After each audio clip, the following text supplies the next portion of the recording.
Okay, so the paper that Roberto and myself have prepared for today deals with an issue that was taken up many times, yesterday in particular. Is there an appropriate city size for cities?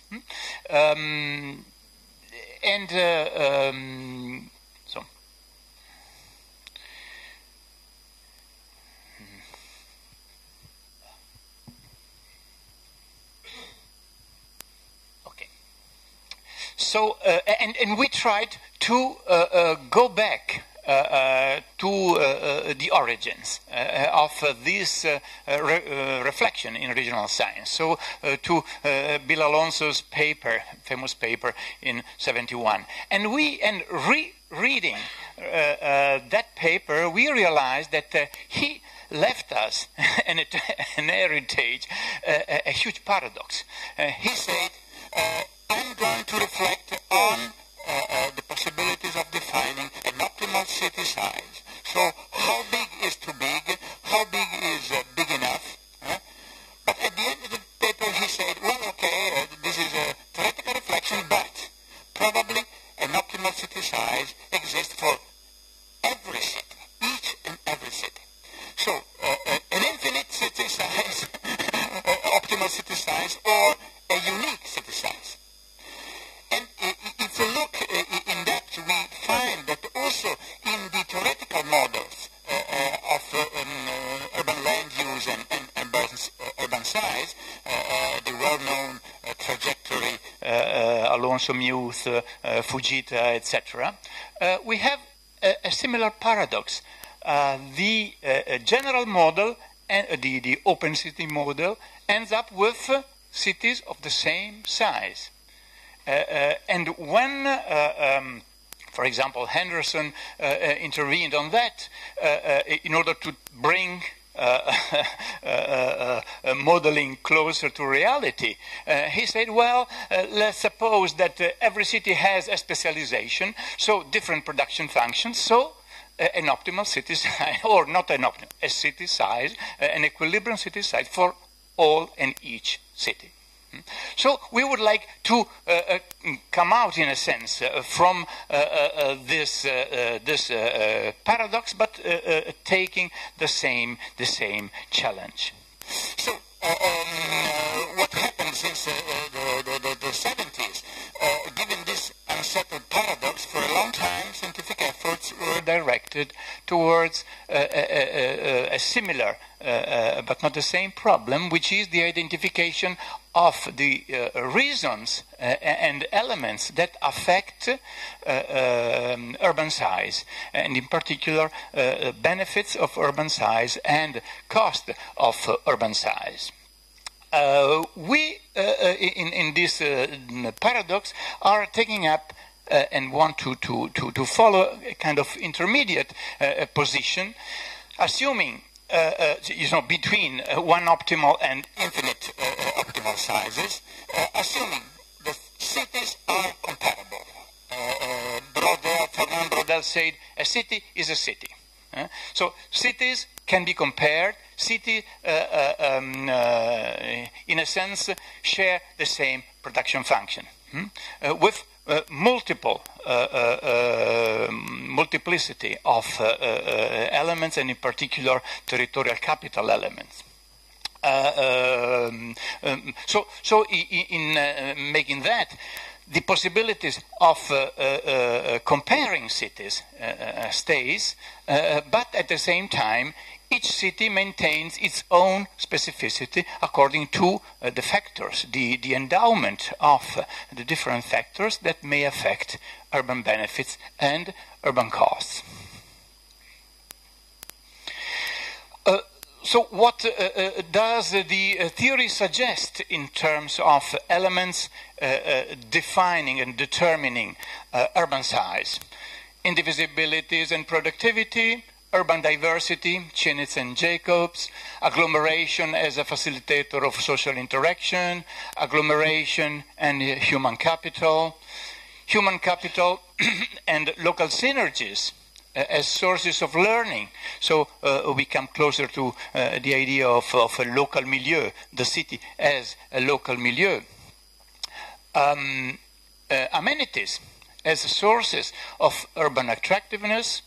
For a long time in geography, of course, this was an important aspect, and environmental costs and social conflicts, of course, driving back the dimension, the size of a city. But these are mainly now conventional approaches. Some unconventional approaches emerged in the last 10, 15 years. The first, the type of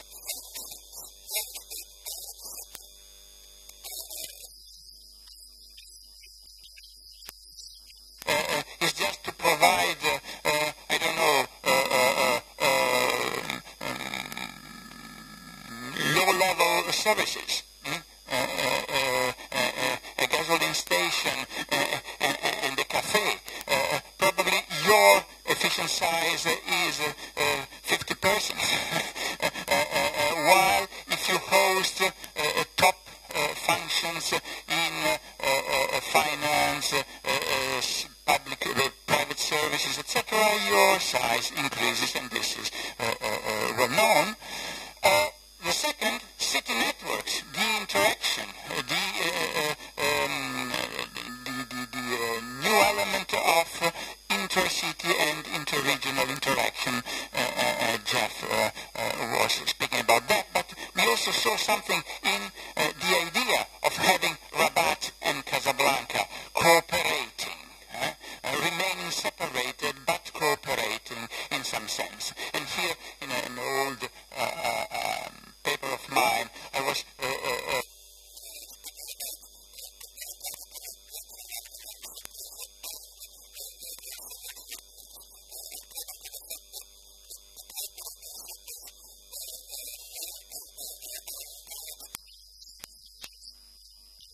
of financial cities, for example, the network of tourist cities, or complementary networks, where there is a division of labor, and the advantage of the network comes from the division of labor between the two cities, specialization economies.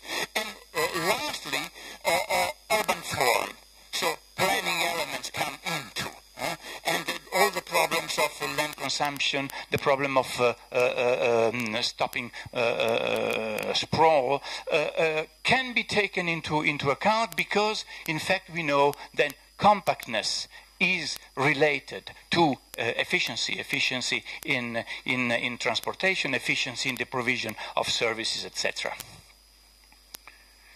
So we took all these elements, traditional and unconventional ones, putting everything in two equations for urban costs and urban benefits, and then elaborating a little bit with a Cobb-Douglas production function, and assuming a spatial equilibrium,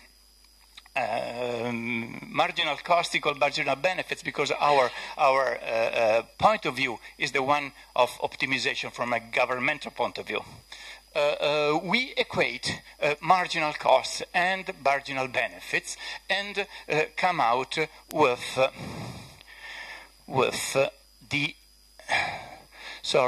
rearranging in a log linear form. We come up with an equation that is one that we are going to estimate in this model. The size depends on, positively, of course, from amenities, diversity, density, level of function, the intensity of networks, but also negatively urban rent, something that pushes you out, other things being equal, and malaise, so social conflict and sprawl. And of course, I don't have the time to go through that, but we built a sample of European cities, unfortunately not a huge number, 58 European cities, where we had all this information, but also we ran the same model on 110 Italian cities outside with the same, I would say, rather good econometric results. This is the sample of European cities in the European Union, so properly scattered around.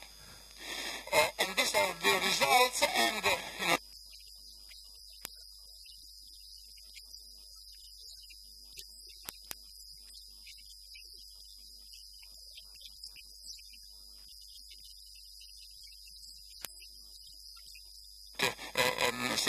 statistical significance in all the variables. So what we expected to have an impact on size, on the positive sense, so functions, etc., turned out in the right way. And here we come to a possible important use of the model, having a look. Yes. Rather at the end, having a look on the residuals. So when a city, in fact, the real size differs from the one that in our model looks like an equilibrium size, where marginal cost and marginal benefits are equal, we can try to find whether and perhaps why this is so. But all our cities, we can say that all these cities have a potential for growth still, because the endowment of what we call territorial capital, all the elements that we put inside, are bring to an equilibrium size that is higher than the real actual size, while from here, so these are cities almost in perfect equilibrium, and here are cities that should in fact shrink according to the quality and quantity of territorial capital. So we see Paris, there's something here, London, a little bit shrink, but